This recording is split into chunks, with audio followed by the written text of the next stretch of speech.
Well, natural gas futures suffering back-to-back losses, trading back to the area that we saw about 2 weeks ago, and a far cry away from that peak of 306 that we saw February the 18th.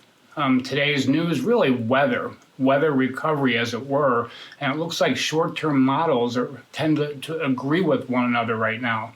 The Commodity Weather Group came out today with saying that the central and eastern part of the U.S. will be above normal into next week.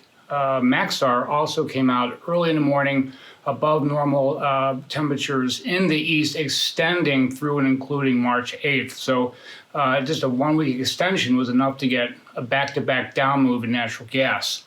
Beyond that, the news today, the news flow, definitely bearish. A lot of it, you have to wonder if it was baked in given the severe weather we had last week. BNEF came out today with dry lower 48 production, up 25% week over week.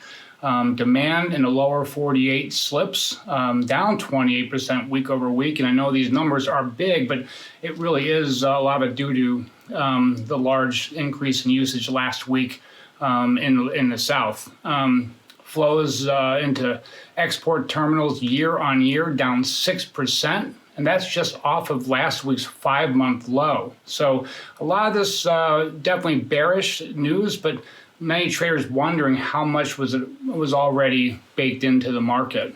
And so ahead, really, other than weather, we have tomorrow's EIA report, and the predictions consensus right now is a swelling of 300 billion cubic feet.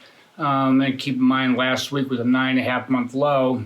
But inventories are still up about 2.5% over a 5-year average.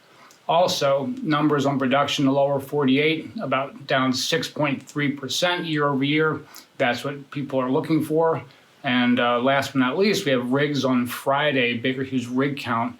Last week added 1 to 91, still pretty close to that low that we saw in July of 68.